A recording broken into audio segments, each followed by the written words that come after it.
कि समुद्र के किनारे एक गांव में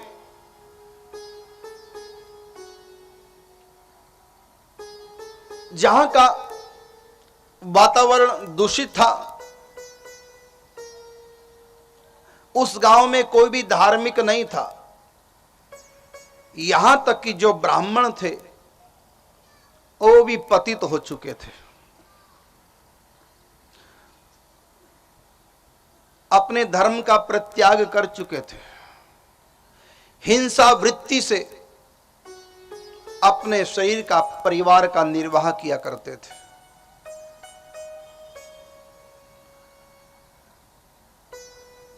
जब ब्राह्मणों के ये हाल थे तो और वर्णों के क्या हाल होंगे, इसी से अंदाजा लगा लो। उस वाशकल गांव में एक भी तो व्यक्ति ऐसा नहीं था जो धर्म को मानता हो, भगवान को मानता हो।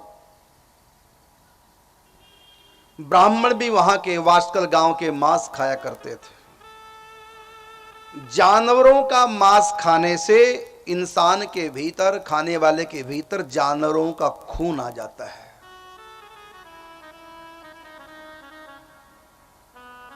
इसलिए उनमें जानवरपना आ जाता है, उनमें दया चली जाती है, धर्म का लोप हो जाता है।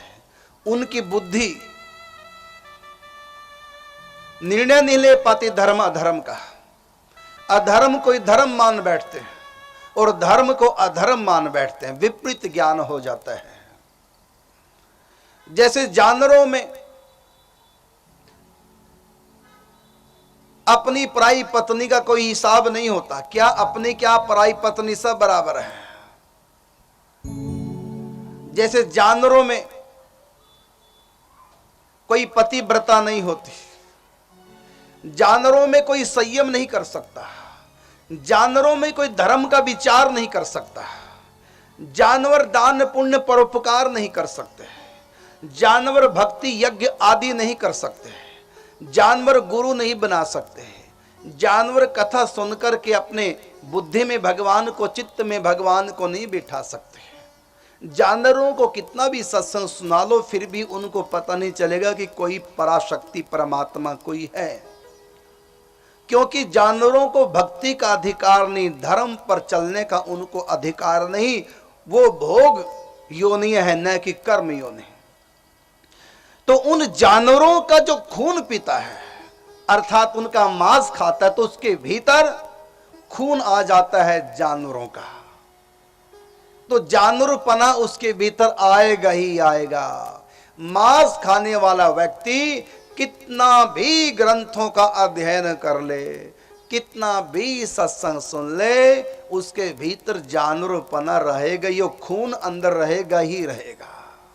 यहां तक कि उनके खून से जो संतान पैदा होगी उसमें भी आधा अंश जानवर का होगा। एक तो किसी जीव हत्या होती है, वो पाप भी मांस में होता है। मांस खाने वाला हत्यारा होता है, चाहे वो हत्या न करे, कर तो कोई और रहा, लेकिन मांस खाने वाला भी हत्यारा है, क्योंकि हत्या का जो दोष है वो खाने वाले को भी लगता है।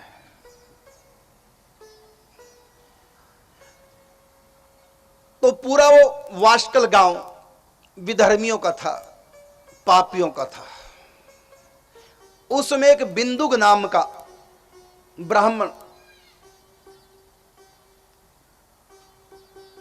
वो महापापी, अपनी पत्नी का, जिसका नाम था चंचुला, उसका भी त्याग कर दिया, पर स्त्रीगामी हो गया।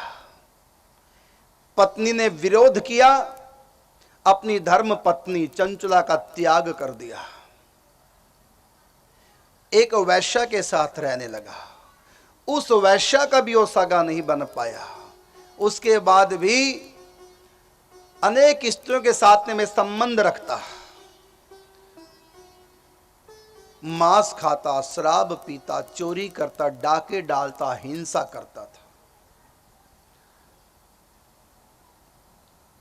पत्नी घर में कलेश करती थी, उसकी पत्नी साध्वी थी, पति को भगवान की तरह मानती थी। छोड़ करके अपना गांव वाशकल वहां से निकल गया।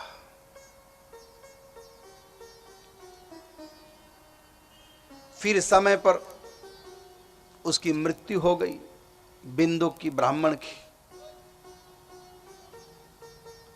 मृत्यु हुई। यमदूत उसको नरक ले गए,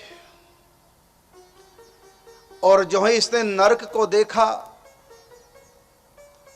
दूतों को देखा, धर्मराज को देखा, और अनेक पापियों को पंक्तिबद्ध खड़े देखा, और चित्रगुप्त सबका खाता खोल खोल के उनके कुकर्मों की दास्तां सुना रहे थे। इसकी भी बारी आने वाली थी। उस दृश्य को देख करके ये पछताने लगा, अरे मैं सोचता था किसने देखा मृत्यु के बाद। ये तो सब कहने की बातें हैं, ये तो सब ब्राह्मणों के, पंडितों के लिखे पोथे झूठ साच अपनी पूजा कराने के लिए लिख लिए। मैं तो ऐसा सोचता था, मैं तो सोचा करता था कोई नरक नहीं, कोई जो मर्जी करो, कोई देखने वाला नहीं, कोई भगवान नहीं। ये तो सचमुच में जो बातें कभी सुनी थी वो सब बातें सत्य हैं। देखो सब लोग पंक्तिबद्ध खड़े हैं, इधर चित्रगुप्त सबका खाता देख देख कर पढ़ रहे हैं, सुना रहे हैं, और यमदूत सुन करके निर्णय ले रहे हैं, सुना रहे हैं कि यमदूतों को कह रहे हैं कि इतने 1000 साल तक इसको कुंभीपाक नरक में, इसको अस्पति नरक में छोड़ा जाए, असीपत्र नरक में। ये रो नरक का 1000 साल तक वहां का दुख भोग करेगा। इसको कुंभीपाक नरक दिया जाए, इसको अमुक कुंड में डाला जाए। अब ये घबरा गया, मेरा क्या होगा। यमराज के द्वार पर जो पहुंचा वो दृश्य न देखा जाता था। जो आता था नरभूतल से उसे दंड वहां दिया जाता था। कोई बिच्छू सांप ततैयों से उन रूहों को कटवाता था, कोई गर्म लोहे के खंभों से चिपका के कोड़े मारता था, कोई अपनी पिछली करनी पर कर मल मल के पछताता था। कोई आता था, कोई जाता था, कोई रो रो नीर बहाता था, और जब खाता खोल दिखाता था मैं मरा हुआ फिर मर जाता था। अपने पापों की याद करके तो मूर्छित होके वहीं गिर पड़ा। अब इसकी बारी आने वाली थी। फिर थोड़ी देर बाद जब इसको चेतना लौटी, तब चित्रगुप्तों ने इसके पापों का, इसकी जो करतूतें थी वो सब एक एक करके पढ़ के सुनाई। सुन करके यमराज ने डांटा इसको, अरे बड़े भाग्य से ब्राह्मण घर में जन्म होता है, और तुमने ब्राह्मण होकर के पापाचरण किया, ब्राह्मणोचित सदाचार का त्याग किया, और परलोक पे तूने विश्वास नहीं किया था। अब तुमको जो तुमने हिंसा की है, जो तुमने जीवों को मारा है, उसका दंड तुमको दिया जा रहा है। तुम्हारे लिए 80 पत्र नरक, जिसमें घास है, लेकिन वो घास ऐसी नहीं जो हरी हरी घास आप धूप पर बैठे हैं, बल्कि ऐसी तलवार की तरह नोक, इससे नाम है 80 पत्र। 80 कहते हैं तलवार को, जिसके पत्ते तलवार की तरह सीधे खड़े हैं, और उसमें तुमको दौड़ाया जाएगा। तुम्हारे सिर के टुकड़े टुकड़े होंगे। कब तक दौड़ेगा? जब तक तुम मूर्छित होकर गिर नहीं पड़ेगा, और जब मूर्छित होकर गिरेगा तो तलवार की नोक के ऊपर ही गिरेगा। फिर कहा कि तुमने शराब पी है, इसलिए इसको नरक में ले जाओ, कुंभीपाक नरक में, इसको विष्ठा खिलाओ। यमदूतों से कहा लोहा गर्म करके जब पिघल जाए तो गरम गरम पिघला हुआ लोहा इसके मुख में डालो। फिर कहा कि इस महापापी ने पर स्त्री का आलिंगन किया, पर स्त्री से गलत संबंध किया, इसलिए लोहे की स्त्री गर्म करके लाल की जाए, और फिर इस व्यक्ति को किसका आलिंगन करे, इसका चुंबन करे। यदि नहीं करेगा तो कोड़ों से मारना, ये सजा सुनाई। एक एक करके उसके पाप सुनाए और उसको बताए, और उस पापों की सजा कितने दिन तक, कितने महीने तक, कितने वर्ष तक, कौन से नरक में तू जाएगा, एक एक पाप की सजा उसको सुनाई। तब यमदूत इसकी जीभ में सुराख करके उसको रस्सी से बांधकर, जैसे जानवरों में नकेल डाल देते हैं, नथ डाल देते हैं, खींच करके उसको नरक ले गए, कुंभी पाक कुंड में डाल दिया। फिर 80 पत्र में अनेक नरकों का दुख भोग करके, जब इसके पाप कुछ कम हुए, अभी पूरे नहीं भोगे, नरक में केवल उन्हीं पाप को भोगा जाता है जिस पाप का भोग मृत्यु लोक में ना हो सके।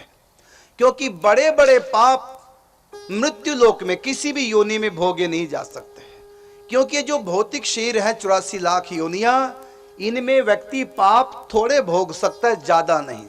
जैसे किसी ने एक कत्ल किया, उसको फांसी लगा दी।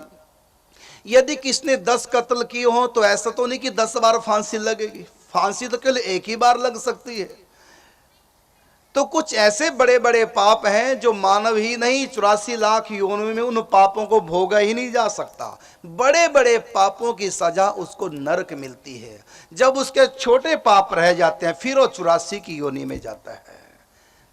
जब इसके सबसे कम पाप रह जाते हैं तब इसको इंसान की योनि प्राप्त होती है।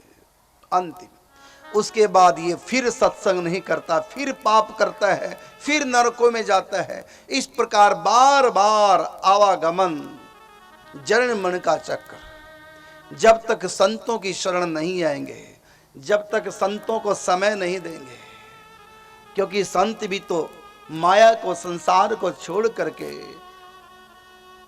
निकल पड़े हैं। अनेक जन्मों के पुण्यों के संस्कार उनके भीतर हुआ करते हैं। ऐसे महापुरुषों का संग करके जिनमें परलोक के प्रति श्रद्धा नहीं है, उनकी भी श्रद्धा हो जाती है। इसलिए सत्संग जो करना चाहिए। संत की चरणी जे पड़े सो नर उधरण हार, और संत की निंदा नान का बहोरी बहोरी अवतार।